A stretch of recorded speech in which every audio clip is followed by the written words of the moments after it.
Olá, o Entrevistas Especial deste mês tem como convidado o Padre Jaime Sanches Bosch. Bem-vindo novamente, Padre. Muito obrigado, é um prazer estar aqui com você de novo, sendo entrevistado na série das suas muitas entrevistas. Obrigado. E o tema especial deste mês é a história de Israel. Por que o nome Israel, Padre? O nome de Israel é muito antigo, se encontra pela primeira vez na estela do faraó Merneptah, que é um faraó que viveu uns 1000 e tantos antes de Cristo,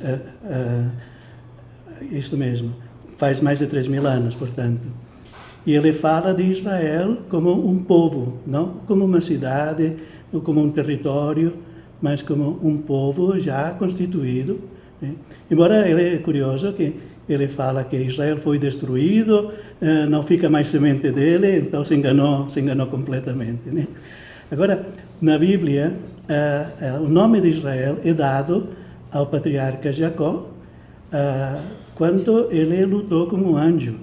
É o que nós chamamos a luta de Jacó como anjo, é o episódio de Penuel. Né? Lá, Jacó estava num momento crítico, estava atravessando um rio através do qual ele já chegava perto do território onde se encontrava o seu irmão Esaú, que tinha jurado a sua morte. Então, Jacó estava numa sinuca, numa situação bem delicada. E lá se apresentou de noite um indivíduo que se apresenta como um ser sobrenatural, que luta com ele, não quer deixar ele passar. E Jacó luta, briga, peleja, né? E até que consegue que o outro deixe passar.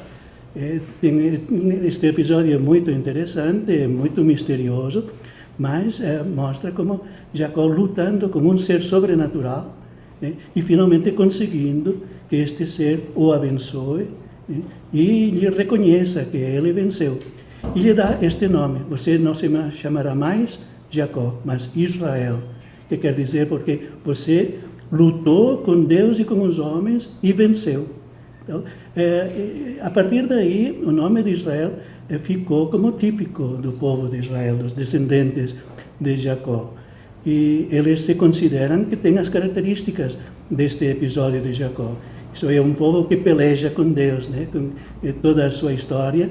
Então está sempre com esta espécie de relação de briga contínua, mas aquela briga que sempre aproxima mais, né? Que faz com que a pessoa esteja cada vez mais ligada e seja como uma condição de vida da qual não se pode prescindir. E toda a história de Israel, de certa forma, reflete esta condição de povo que luta e de povo que vence. E a relação que existe entre a história de Israel com a Bíblia? A Bíblia sempre foi um povo misturado com outros, né? A sua cultura, enfim, toda a sua história está sempre em conexão, em contato com outros povos. Isto já se deu desde o início, né? Desde o tempo em que Israel esteve no Egito, então com um grande império daquela época. Depois ele se libertou do Egito, foi na terra de Canaã, lá encontrou outros povos. Primeiro eram povos não muito fortes, comparáveis com ele. Israel se instalou naquela terra que já estava habitada por outros povos, pelos que nós chamamos cananeus, hititas, amorritas, etc. E então Israel sempre esteve assim numa situação de contato e também de se defender, né? De se impor as condições que os outros povos às vezes eram mais fortes, às vezes menos fortes, mas Israel conseguia se fazer respeitar e estabelecer o seu reinado, o seu poder na terra de Canaã. Padre Jaime, qual a relação que existe entre os babilônios e assírios com a história de Israel? Os assírios foram o primeiro grande império que apareceu na história de Israel, quando Israel já era um povo bem constituído e tinha o seu poder. Agora, o grande império começava a conquistar outros reinos menores.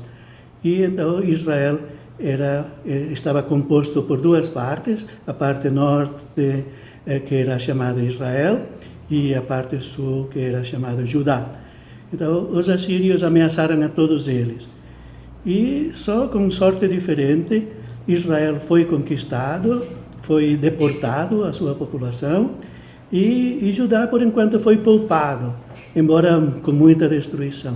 De modo que os grandes impérios foram sempre grandes problemas, grandes desgraças para o povo de Israel. E um século mais tarde, então, foi a vez dos babilônios. Os babilônios tinham suplantado os assírios e foram eles que causaram a grande desgraça e da destruição do Templo de Jerusalém, da deportação de seus habitantes e, inclusive, da total destruição das muralhas e da cidade de Jerusalém. Portanto, foi um momento de grande perda, embora que nós, à distância, consideramos esse período um período que não foi negativo, ao contrário, Israel, nesta situação, conseguiu dar a volta por cima espiritualmente, se voltando mais para Deus e menos para o poder político. Então, resumindo, Padre, nós tivemos o tempo monárquico. Com a morte de Salomão, houve a divisão em Reino do Norte, Reino do Sul, como o senhor bem disse, Israel Norte, Sul, Judá, e cada um desses povos teve a sua ligação com cada uma desses reinados. E os persas e os romanos, como é que fica? Bem, como acabei de falar, os babilônios destruíram tudo e deportaram a população. Então começa o período que nós chamamos do exílio de Babilônia. Esse período durou perto de 50 anos, mas aí o poder de Babilônia foi eliminado, conquistado pelos persas.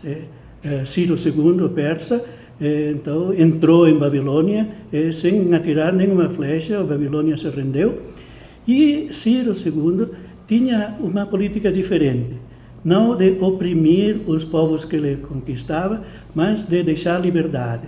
Ele tinha a ideia de que eles estariam mais fiéis ao império se eles estivessem tranquilos e com seu próprio poder, a sua própria autonomia, e então poderiam viver tranquilamente segundo as suas próprias leis, a sua própria religião. Então, os persas, pelo menos Ciro II, foram aqueles que possibilitaram o retorno dos exilados e a reorganização de Israel sobre novas bases. Agora, o Império Persa, então, durou até o ano 333, em que Alexandre Magno conquistou todo o Meio Oriente e, então, entrou um novo império, o Império Helenístico. Então, no Império Helenístico, nós encontramos também uma nova fase em toda a região, e que não somente se implanta um poder político, mas principalmente um poder cultural. A língua grega se torna a língua universal e surgem novas formas assim de vida cultural que são muito interessantes para todo mundo. Por exemplo, os esportes, o teatro, enfim, a filosofia. Então, os gregos trouxeram toda uma nova vida cultural. Agora, isso também teve a parte negativa, que, em certo momento, os persas que dominavam desde a Síria, os seleucidas, quiseram impor toda a sua cultura e eliminar a própria lei, a própria religião de Israel. Aí o povo de Israel reagiu, e tivemos a Guerra dos Macabeus. Isto é, uma sublevação contra o Império Helenístico dos Seleucidas, E aí estabeleceram uma espécie de status quo, enfim, um período no qual puderam haver reis próprios de Israel, que chamamos os asmoneus, né, e que até a chegada do Império Romano, então governaram, embora o grande Império Helenístico não deixou de existir. Em todo esse período, então, nós temos o fenômeno da dispersão, desde que os povo de Judá foi deportado para a Babilônia, outros foram para o Egito e outros aí começaram a se expandir pelo mundo. Então temos o fenômeno chamado da diáspora, que depois ainda foi incrementado depois das derrotas que o povo judeu sofreu em mãos do Império Romano. E por que o profetismo bíblico é tão ligado à história de Israel? Sim, o profetismo é uma das grandes fontes da revelação bíblica. Nós temos a lei, nós temos os profetas e nós temos os sábios. São três conjuntos de escritos, todos eles extremamente importantes. A lei é aquela que fica estabelecida e deve ser obedecida em qualquer época, em qualquer lugar.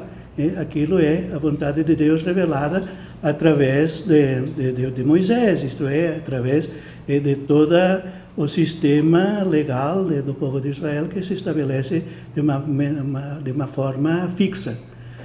Enquanto que o profetismo é diferente. O profetismo é a palavra de Deus que aparece de vez em quando, volta e meia, surge um profeta inesperadamente, e este surgir dos profetas são em momentos importantes, evidentemente, e os profetas, portanto, não é que repetem a lei, mas dizem uma palavra nova, uma palavra que não estava exatamente assim. Então, os profetas vão educando o povo de Israel em diferentes momentos da sua história, principalmente no período dos reis. Isto é, são os grandes educadores.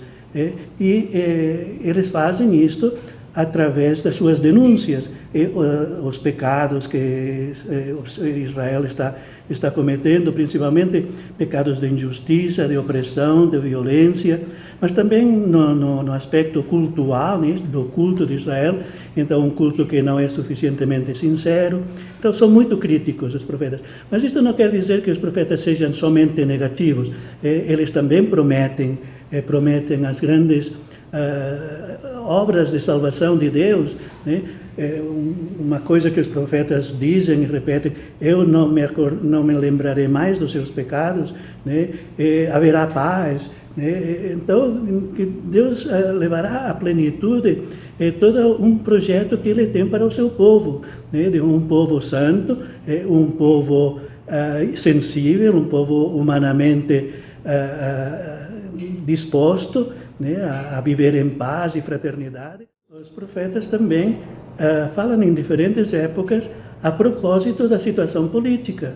Né? Não eram favoráveis a que Israel estabelecesse alianças com outros povos, porque isto era também perigoso para a sua religião. Né? Se comprometer e numa aliança, num tratado com outro povo, fosse o Egito, a Babilônia ou a Síria, no tratado se invocavam os nomes dos outros deuses, e Israel sempre, apesar de conhecer todos os outros deuses, sempre foi mais claro adorador do único Deus. E nisto sempre os profetas foram muito claros, muito intransigentes, nós podemos dizer. Portanto, o profeta também é um homem que mostra como Israel deve atuar na situação política em que se encontra, que vai variando no tempo dos assírios, no tempo dos babilônios e em outras épocas. Então, ele vai fazendo com que Israel se conscientize em cada momento de qual é a vontade de Deus naquele momento. Por isso, os profetas são tão ligados com o momento histórico. Tem mais dúvidas sobre a história de Israel? Sim, padre. Nós estamos vendo aqui um mapa que ilustra bem o que o senhor já comentava sobre cada momento histórico. E o surgimento do Estado de Israel. Sim. Foi no século XX. Bem, o último grande império com quem o antigo Israel teve que se encontrar foi o Império Romano. E aí foi a destruição completa e quase definitiva de tudo que era o israelita. No ano 70 depois de Cristo e no ano 135 uma outra revolta ainda na qual então já foi tudo destruído, inclusive os judeus foram proibidos de voltar para lá e de reconstruir a cidade, de modo que aí foi a dispersão total. Isto já faz 2000 anos. Agora, como desde então viveu o povo de Israel? O povo de Israel sempre conservou a ideia, mesmo que remota, de voltar para a sua terra. Inclusive lembrando que os profetas também tinham falado que eu vou reunir as tribos de Israel, que o Senhor vai reconduzir o povo de Israel. Ao final do livro de Isaías diz, eles vão trazer, os outros povos vão trazer os israelitas para as suas terras. Então, era uma esperança ou um ideal, um pouco um sonho. Tanto que, desde sempre, na celebração de Páscoa, se repete, no fim, o ano próximo, o ano que vem, nós queremos celebrar em Jerusalém. O ano próximo em Jerusalém. De modo que tem estado vivo sempre esta ideia de retornar e de reconstruir o antigo espaço vital do povo de Israel. Inclusive o futuro templo. Só que o único autorizado para reconstruir de novo o templo seria o Messias esperado, aquele que realizaria todas as esperanças. Agora, como se chegou? Então, passaram muitos séculos. Os judeus viveram no Império Romano do Oriente, a Palestina, depois o Império dos muçulmanos, os diferentes comandos, depois passaram para o Império Otomano da Turquia, isto já no século XVI a XIX, e no início do século XX caiu o Império Otomano e então se começou a haver a possibilidade de reforçar a presença de Israel na sua própria terra, já que aquilo ficou mais ou menos assim em poder de ninguém ou em poder do Império do Estado da Inglaterra, poder da Inglaterra.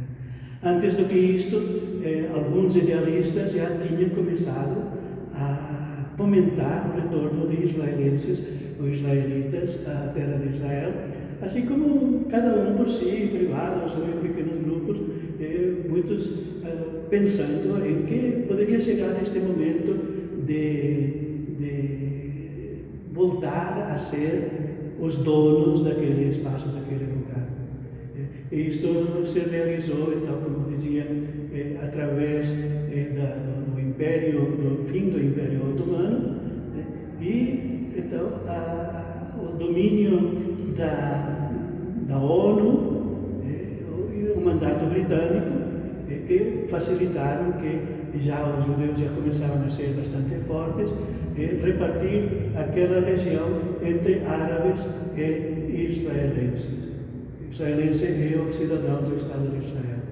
É claro, o Estado de Israel foi declarado em 1948, se seguiram várias guerras que não acabaram ainda completamente, mas Israel volta a ser um Estado pleno, com o seu parlamento, com a sua lei, com toda a sua estrutura, de modo que o Estado de Israel é um Estado, podemos dizer, forte, graças aos seus líderes, à sua política, os seus meios, os seus apoios em todo o mundo.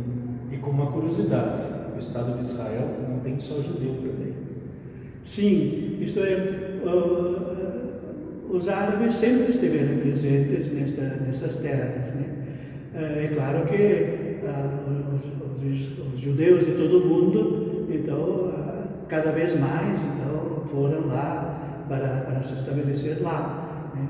E os árabes que ficaram lá, porque também temos o fenômeno dos refugiados que saíram de lá e estão ainda sem encontrar um futuro para eles. Então, os árabes que ficaram têm também eles a nacionalidade israelense, são árabes israelenses. Assim como cristãos também que vivem. Tem também comunidades cristãs, né, especialmente, por exemplo, em Belém, em Jerusalém, tem comunidades sempre minoritárias, mas que também formam parte do conjunto, e graças a isto, então, Jerusalém continua sendo uma cidade das três religiões monoteístas, os árabes, os judeus e os cristãos.